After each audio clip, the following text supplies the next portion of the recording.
COVID, so you don't have to dress up for things anymore. Plus, I love Pink Floyd, my favorite band. All right, regrettably, this will likely be the last cat versus troll video. It's becoming more and more difficult to find material for the cat versus troll videos because we have become successful over time of making this a very unfriendly environment for people who don't know what they're talking about and have to give their 2 cents worth and things like that. So it's actually been very successful, so it's just not necessary, I think, anymore. But we'll see how things go. I would like to dedicate the episode here to a viewer today in the shop, Bansky, with his daughter, Sally Ann. They typically used to watch the Cat vs. Troll episodes together and enjoyed them very much. Sally Ann now off to college. Good for you. Don't end up being a loser like me. And just wanted to say thank you guys for your support for the Cat vs. Trolls and other videos. Sally Ann, good luck in your future in college. I'm sure you will do well. All right, you guys know what's coming up. Let's get to it. All right, let's see what we have here for this episode. Yes, of course, nothing better than a intellectual debate. And this one will be started by James Korolewski. DVOM, don't you mean DVM? So of course, as you guys know, I refer to my digital volt ohm meter as a DVOM. And a lot of people have different names for it. DMM, digital multimeter, DVM, digital voltmeter, all kinds of things for that. Some people, I guess, are very particular. Let's see. I respond, digital volt ohm meter, DVOM. James responds, in 40 years, always heard it called the DVM. 40 years, that's a long time. 40 years, never heard DVOM? Maybe. I respond, probably because the vast majority of people that use one only know how to measure voltage. It should be called the DVOADM, actually. All right, this was 2 years ago, and I actually don't remember what the second D would have been. So we got digital volt, ohm, amp, I guess, diode. It would be a diode meter. Okay, digital volt, ohm, amp, diode meter is what it actually should be called. James responds, maybe it should be called the DVOADM, but in reality, it's called a DVM. I respond, in reality, it's called a multimeter. In colloquial, you can call it whatever you want. The number of letters will increase based on your comprehension. Oh my goodness, I misspelled comprehension. Of electrical function. However, most people will call it a, who needs that thing, just change the O2 sensor plugs and wires. James responds, I've been an electrical technician on flight simulators for over 30 years. God damn it.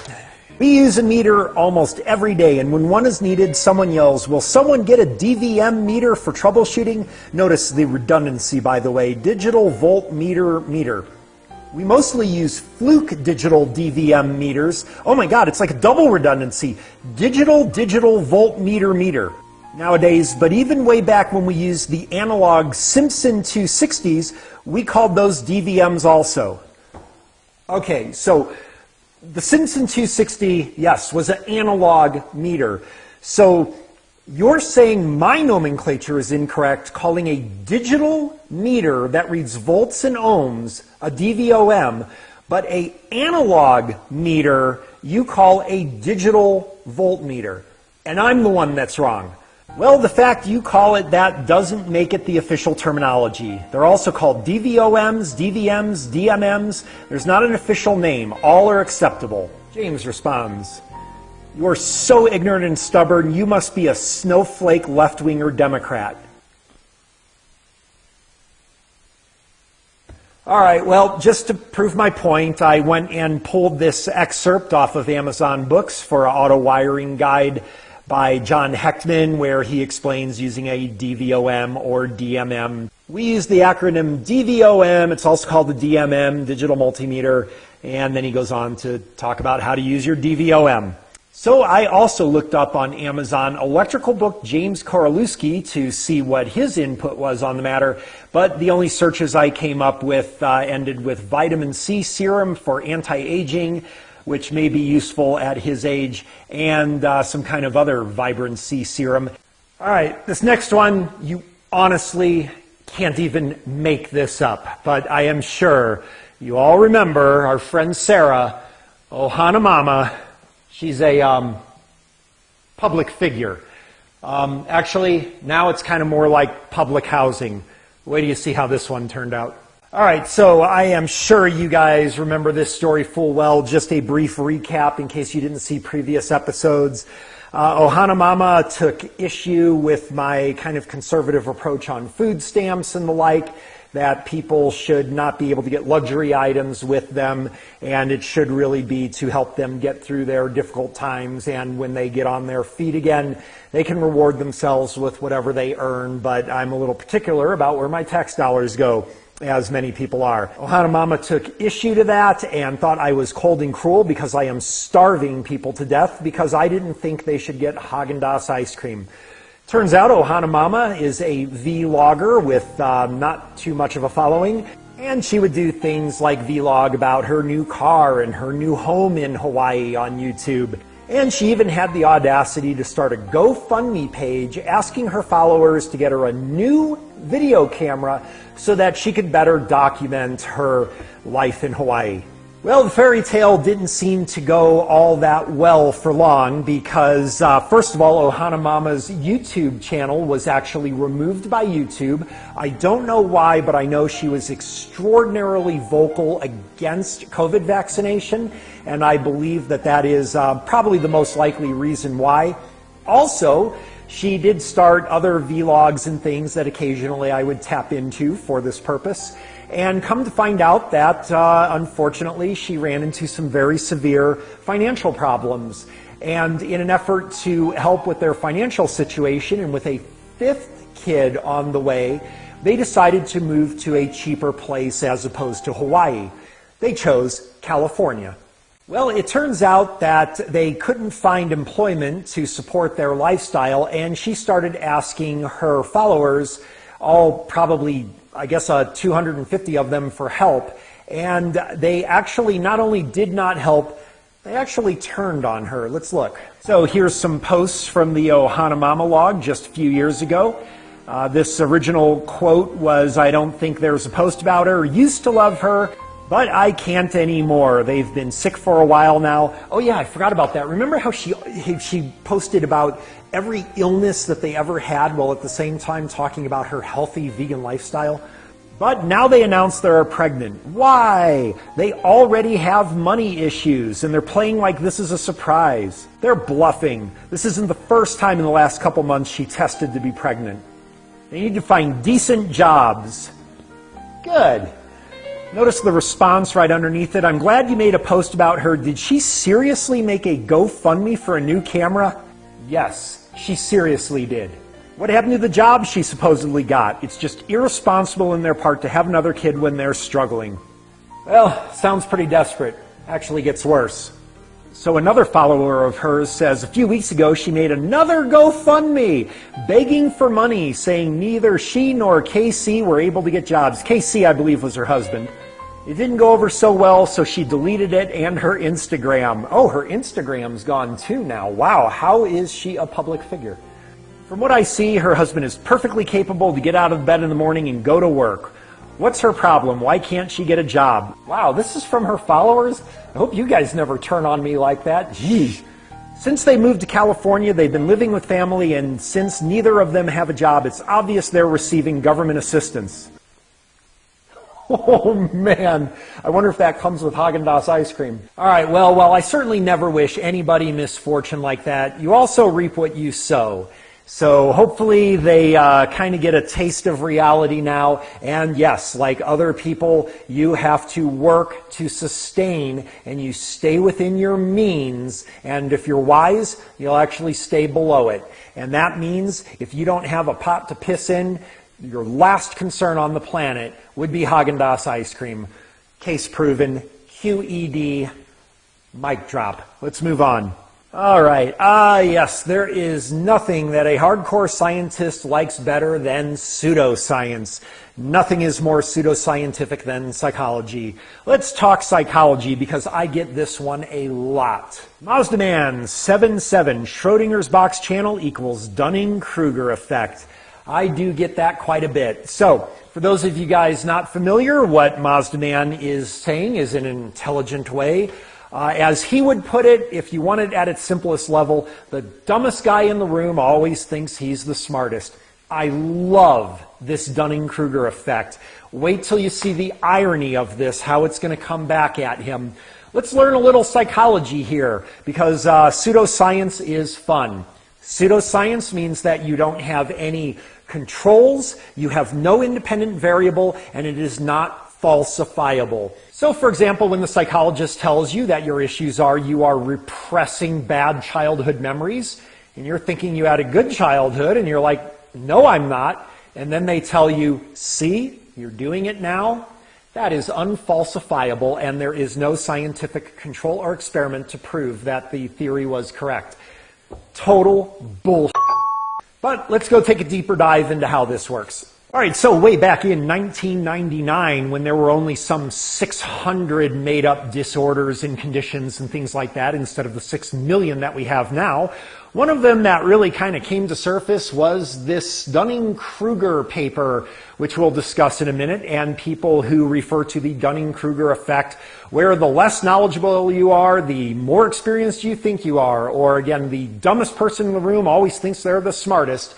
And they will point to this graph here, where basically on the bottom you've got your experience, no experience, people think that their confidence level here, people think that they know everything.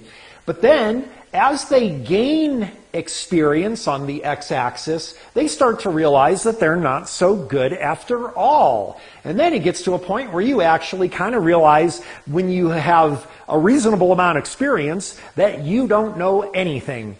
But then you continue on towards your expert level and realize, oh, I know more and more and more and more, until you get to the point where you're pretty good, but you realize that you don't know it all. So here is the thing.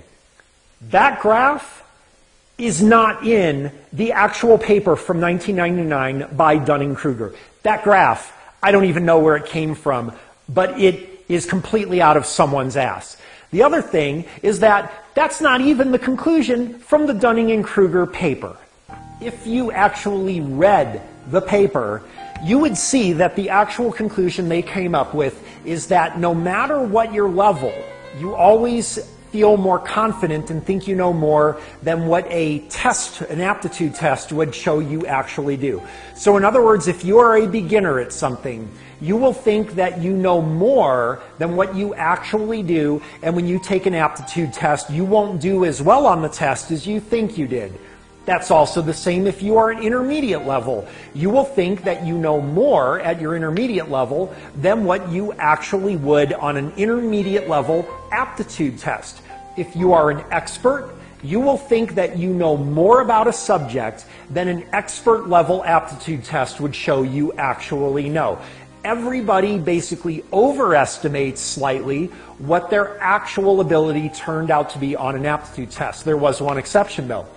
Elite experts tended to underestimate the performance that they did on an elite expert level aptitude test. Now, of course, there could be other reasons for that. Maybe they're just humble. Maybe they also wanted to underestimate it because they knew they were going to get an elite level test, and maybe their confidence actually was lower. So there, again, there is no falsifiability, there is no control, there is no independent variable. This is bullshit at its finest.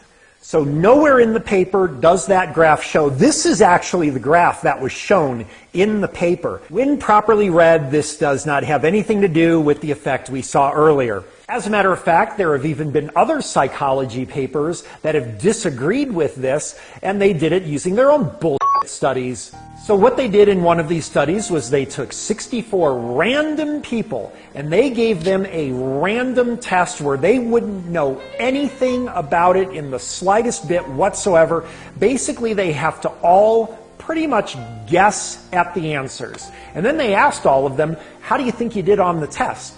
It turns out that they produced a graph that looks almost exactly like the one from the actual Dunning-Kruger paper. So in other words, they removed the possibility of experience being a factor in this because nobody had experience. They came up with the same result.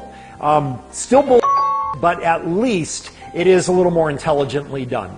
All right, now, here is my favorite part about the people that accuse others of having Dunning-Kruger effect. Now that we know what Dunning-Kruger effect actually is, think about it. They are the ones that didn't understand what it was. They never even researched it clearly, but there they are telling you that you suffer Dunning-Kruger effect when they are the ones that actually don't understand it. So the Dunning-Kruger effect that they are accusing you of actually applies to them. That's beautiful. I love that. That's just beautiful. I'm going to miss these little episodes here, I think. But let's move on to M. Peter B., who gave me some friendly advice, it would seem, that I start with powers and grounds when stuff like this happen. It's possessive. Usually powers and grounds, in my experience, sounds pretty benign, actually fairly helpful, except for the fact that I have been doing this a long time. And I know exactly what's going on here. He's not trying to help me. He's trying to one-up me. How do I know? Because. And how is this possibly a power or ground problem when my test light lit up upon activating the component driver? Can you explain that? I'll bet he can't, because they never do. I run into this all the time where people watch Scanner Danner videos and stuff, see those crazy things that he tends to find where it turned out to be a bad computer power or ground. They have no idea what was going on, no idea how he found it. All they got out of it was, that was crazy, turned out to be a power or a ground. This is what people do. I'm just saying it's possessive again, most likely power or ground. If you don't want to listen, that's fine. I am just sharing my experience. I think I'm going to let him get away with not answering the question. No, let's keep at it. Well, can you share your experience then on how it can possibly be a power or ground problem when the power and ground obviously works?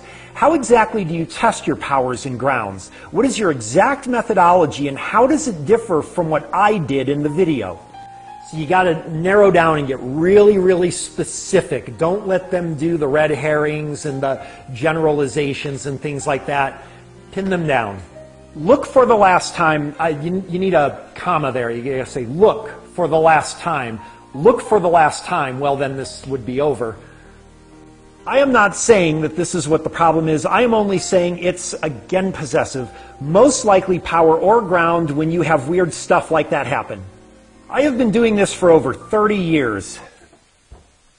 Oh my God. I remember one time I was sitting in a lawn chair, drinking a lemonade, watching my buddy try to fix his car for over an hour, and I pointed out right from my lawn chair to a bad ground. He fixed the ground and the car ran like a champ. There's so many things wrong with that. I don't even know where to begin, but let's just begin with the obvious here. Let's demonstrate it.